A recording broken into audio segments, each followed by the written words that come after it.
नमस्कार दोस्तों, स्वागत है आपका एक बार फिर से आपके अपने YouTube चैनल कंपटीशन प्रिपरेशन पे।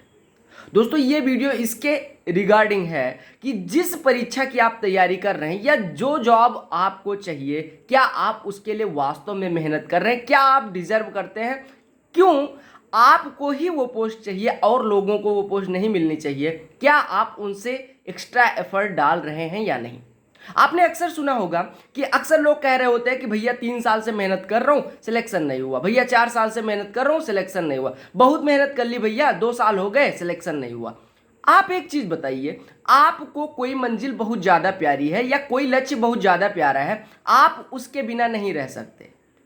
आप किसी मंजिल को पाने के लिए एकदम बेकरार हैं, उस मंजिल को जाने वाले रास्ते में बहुत सारी बाधाएं आती हैं, आप हर एक बाधा से निपटने में आप सक्षम हैं, लेकिन हर एक बाधा के आने के साथ आप उससे डाइवर्ट हो जाते हैं, आप अपना रास्ता भूल जाते हैं। आपके मंजिल जाते समय कोई एक छोटी सी बाधा आती है, आप डाइवर्ट हो जाते हैं, तो क्या आप दिए गए समय में उस मंजिल तक पहुंच पाएंगे? आपसे सीधा सा सवाल है।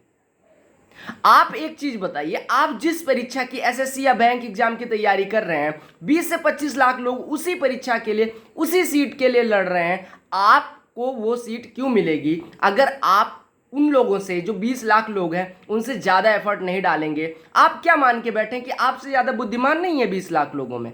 आपसे ज्यादा बुद्धिमान सारे लोग हैं, आपसे ज्यादा एफर्ट डालने वाले सारे लोग हैं। जब एफर्ट भी वो ज्यादा डाल रहे हैं, आपसे ज़्यादा बुद्धिमान भी हैं, दिमाग भी ज़्यादा लेके पैदा हुए हैं, तो आपको वो पोस्ट क्यों मिलनी चाहिए? आप कोई चीज़ कहते हो कि नौकरी के बिना मेरी ज़िंदगी अधूरी, आप कई बार सुसाइडल थॉट्स आपके मन में आते हैं कि अगर ये सिलेक्शन नहीं हुआ तो मैं सुसाइड कर लूँगा। ठीक है, आप उस लक्ष्य के लिए जान गंवाने की बात करते हो, लेकिन आप एक चीज बताइए, ईमानदारी से बताइएगा कि 24 आवर्स आपके पास होते हैं, आपने 24 आवर्स का कितना परसेंट हिस्सा उस लक्ष्य को पाने के लिए पिछले 1 सालों में दिया है? क्या आप 50% दे रहे हो? 12 घंटे पढ़ रहे हो रेगुलर? नहीं पढ़ रहे हो। 8 घंटे पढ़ रहे हो? नहीं पढ़। आप तो अक्सर बहाने ढूंढ रहे होते हो कि दोस्त नहीं पढ़ रहा, मैं नहीं पढ़ रहा हूँ, मन नहीं लग रहा, मैं नहीं पढ़ रहा हूँ, बहुत सारी परेशानियां हैं, मैं नहीं पढ़ रहा हूँ, घर में कोई बीमार है, मैं नहीं पढ़ रहा हूँ। मतलब आपके पास बहाने अनगिनत हैं, लेकिन आप कहोगे कि हमें जॉब चाहिए ही चाहिए। जॉब या कोई भी चीज अगर आपको चाहिए तो आपको औरों से बेटर परफॉर्म करना पड़ेगा। ये एकेडमिक तो है नहीं कि यहाँ पे सारे पास होंगे, यहाँ पे लिमिटेड नंबर ऑफ कैंडिडेट्स को पास होना है और बाकी सबको फेल होना है। यहाँ पे मेजॉरिटी ऑफ कैंडिडेट्स फेल ही होंगे, पास होने वाले कुछ गिने चुने फिंगर टिप्स पे होंगे। आने वाले समय में वैकेंसी जिस हिसाब से डिक्रीज हो रही है, हो सकता है एक सीट के लिए आपको फाइट करना पड़े 10 लाख लोगों से आने वाले 2 4 6 8 सालों में। आप क्या उस टाइम पे इसी जो मोटिवेशन है अभी, उसी मोटिवेशन के साथ पढ़ पाओगे? नहीं। क्या आपके पास यही इफिशियंसी होगी, इतना ही समय होगा? नहीं।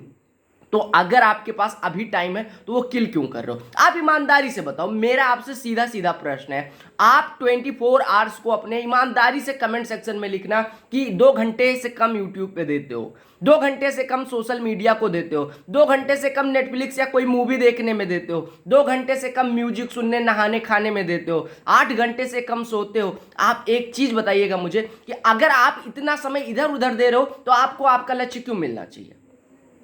आपने क्या किया उस लक्ष्य के लिए कि आपको मिलना चाहिए? अगर आप अपने 24 आवर्स में से 6 to 8 आवर्स नहीं दे पा रहे हो अपनी पढ़ाई को, फिर सिलेक्शन क्यों होना चाहिए? आपको तो बहाने चाहिए, माहौल नहीं मिल रहा है, घर पे ये नहीं है, वो नहीं है। एक चीज बताओ, कोई भी जो आपकी समस्या है, उस समस्या के साथ क्या किसी ने यूपीएससी नहीं क्रैक करा होगा? बिल्कुल करा होगा, और हजारों एग्जाम्पल ऐसे आपको मिल जाए। तो आपको तो एसएससी या बैंक एग्जाम क्रैक करना है उसी समस्या के साथ। आपसे ज्यादा समस्या के साथ हर कोई जो सिलेक्ट हुआ है, जो कहीं किसी मुकाम पे पहुंचा है, वो आपसे ज्यादा समस्या के साथ वहां तक पहुंचा है। तो आपके केवल आपके पास वो एक्सक्यूज नहीं है। अगर एक्सक्यूज देते तो तमाम आईएएस जो आज आईएएस या प्रमोट होकर कमिश्नर बने बैठे, वो ना बने बैठे होते। आपसे सीधा सा प्रश्न है कि आप 24 आवर्स को अपने डिवाइड करिए, आज के आज, अभी के अभी, और बताइए 24 आवर्स में कितने घंटे आपने कल की बात करिए, चलिए कल 24 आवर्स में से कितने घंटे आपने पढ़ा? मैंने बहुत सारे डाउट्स आपके लिए थे इंस्टाग्राम पे, मैं काफी दिन से इसको लेके परेशान था कि एक वीडियो इस पे लाऊंगा, और आज वो दिन आ गया। मैं बता रहा हूं, क्या आपने कोर्स खत्म किया? क्या आपका सिलेबस खत्म हुआ है? पहला प्रश्न। Yes or no. दूसरा प्रश्न, क्या अगर आपने खत्म कर लिया तो क्या रिवीजन किया? तीसरा प्रश्न, क्या आपने प्रीवियस ईयर सेट सारे लगाए? मैं मूर्ख हूं या और लोग मूर्ख है जो प्रीवियस ईयर सेट लगाने को बोलते हैं? चौथा प्रश्न, प्रीवियस ईयर सेट्स का रिवीजन किया? पांचवा प्रश्न, आपने नोट्स बनाए, जो चीजें पढ़ी वो कहीं पे नोट किया? इंपॉर्टेंट क्वेश्चंस या इंपॉर्टेंट सब्जेक्ट जो भी आपने नोट्स बनाया था उसको कभी एक बार मतलब बनाया नोट्स या पढ़ा उसको? जो सेक्शन आपका वीक था, जैसे मैथ्स, इंग्लिश, रीजनिंग या जीएस में से जो सेक्शन वीक था उसके लिए कितना एफर्ट औरों से अलग डाला? अगर आपने ये चीजें नहीं करी तो आप ये मान के चलिए 80% कैंडिडेट्स एसएससी या बैंक के ऐसे हैं जिन्होंने ये चीजें खत्म कर रखी हैं। आप उनसे वहीं पीछे हो, आपका सिलेक्शन कभी नहीं होगा अगर ये चीजें आपने नहीं की हैं। अगर आप नए नए तैयारी में आए हो तो पहले ये चीजें खत्म करो, उसके बाद रेस में आओगे। आप तो अभी भीड़ का हिस्सा नहीं हो और आपको सिलेक्शन चाहिए, आपको नौकरी चाहिए, आपको 3 स्टार चाहिए, नहीं मिलेगा, कभी नहीं मिलेगा। अगर आपने ये चीजें जो 80% जनता करके बैठी है वो नहीं किया, फिर आप कैसे डिजर्व कर? आपके मुंह से ये अच्छा ही नहीं लगेगा कि भैया मुझे नौकरी नहीं मिली। 3 साल अगर एनालिसिस करा जाए, 3 सालों का, आपने जो 3 साल 4 साल जो कहते हो कि मैंने बहुत पैशनेटली बहुत डेडिकेशन से पढ़ाई करी, अगर उसका एनालिसिस प्रॉपर किया जाए तो आपका एवरेज 3 घंटे नहीं आएगा कि 3 घंटे आपने ईमानदारी से पढ़ा, यानी कि 12.5% ऑफ योर डे, उतना भी आपने अपने उस लक्ष्य को नहीं दिया जिसके लिए आप कहते हो मैं जान दे दूंगा, सुसाइड कर लूंगा। अगर आप 12.5% ऑन एवरेज नहीं दे पा रहे हो तो आपको एक चीज बताओ, आपकी लाइफ की जो मेन प्रियॉरिटी है जिसकी वजह से आपकी लाइफ बहुत अच्छी या बहुत खराब हो सकती है, उसको आप 12.5% नहीं दे पा रहे हो, फिर सिलेक्शन कैसे होगा? आप आज ही बैठ के एनालिसिस करिए कि आपने 24 आवर्स को कैसे डिवाइड करा है। आप ब्लॉग्स देखते हो, आप कॉमेडी वीडियो देख रहे हो, जिस एज में आपको अपनी क्लासेस देखनी होनी चाहिए, जिस समय आपको अपनी क्लासेस, आपका सिलेबस खत्म करना चाहिए, उस समय आपको, मैं नहीं कह रहा ये चीजें ना देखो, लेकिन आप कम से कम 25% तो 6 आवर्स अ डे एटलीस्ट तो दो अपनी पढ़ाई को। 6 आवर्स नहीं दे रहे हो, उसके बाद वो 6 घंटे भी जो 6 घंटे पढ़ाई को देने चाहिए थे वो कॉमेडी वीडियो, ब्लॉग, ये मतलब म्यूजिक सुन रहे हो।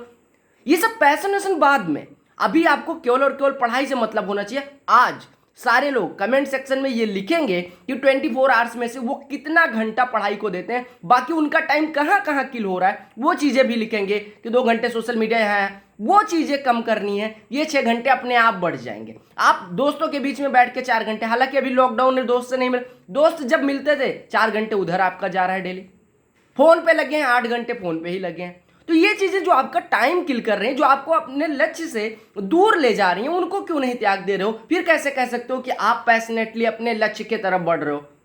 3 नहीं 30 साल हो जाएंगे अगर आप डेडिकेशन से, आपने खुद को एनालिसिस नहीं किया, खुद पे काम नहीं किया, खुद का जो टाइम है वो कहाँ किल कर रहे हो, ये नहीं चीजें नहीं देखी, तो 30 सालों में भी सिलेक्शन नहीं होगा। 30 साल तक यही कहते रहोगे कि मेरा सिलेक्शन नहीं हुआ। सिलेक्शन चाहिए आज, अभी एनालिसिस करो, जो चीजें मैंने बोली हैं वो बताओ कि कहाँ टाइम किल हो रहा है, उसके बाद उस पर काम करोगे, अपने आप सिलेक्शन होगा। लेकिन जिस चीज के लिए आप बेकरार हो, डिस्परेट, इतना ज्यादा डिस्परेट हो आप, वो चीज को अगर आप 25% टाइम नहीं दे पा रहे हो, आप कहते हो मैं अपना 100% दे रहा हूं, कहाँ 100% दे रहे हो? झूठ से काम नहीं चलेगा, रियलिटी पे आओ और अभी के अभी कमेंट सेक्शन में बताओ। मैं सबके, जितने लोग हैं सबके कमेंट्स रिप्लाई करने की कोशिश करूंगा। सब बताओ कि 25% या उससे कितना समय आप अपनी पढ़ाई को दे रहे हो। अगर आपने ईमानदारी से कमेंट किया और 1 साल उस पर काम किया, सारे के सारे सिलेक्टेड हो गए। जरूरी नहीं कि एक ही एग्जाम में, अलग अलग एग्जाम में सारे के सारे सिलेक्टेड हो गए। वीडियो को देख रहे हो, चैनल को सब्सक्राइब कर लो, बहुत सारी यूजफुल वीडियोज इधर चैनल पे आती रहेंगी। और कंपटीशन प्रिपरेशन का सीधा सा मोटो यही है कि आपको सही दिशा में, सही तरीके से तैयारी करवाना, आपको गवर्नमेंट एग्जाम के लिए तैयार करना और उसके बाद सिलेक्शन दिलाना। चैनल को सब्सक्राइब करिएगा। अगर आपको कोई डाउट है इंस्टाग्राम पे मुझे मैसेज कर सकते हैं और अभी के अभी सारे लोग कमेंट में ये बताएंगे ईमानदारी से। बाय बाय, मिलते हैं किसी और पढ़ाई वाली वीडियो के साथ। तब तक के लिए अपना एनालिसिस करके अपना कहीं लिख लेना और फिर मैं 10, 15, 20 दिन बाद जब मैं पूछूं तो आपके पास होना चाहिए कि नहीं भैया मैंने उस पर काम किया और मेरा अब टाइम जो किल हो रहा था वो नहीं हो रहा है। ठीक है, चलो मिलते हैं किसी और पढ़ाई वाली वीडियो में। तब तक के लिए पढ़ते रहो, सेफ रहो, घर पे रहो। लव।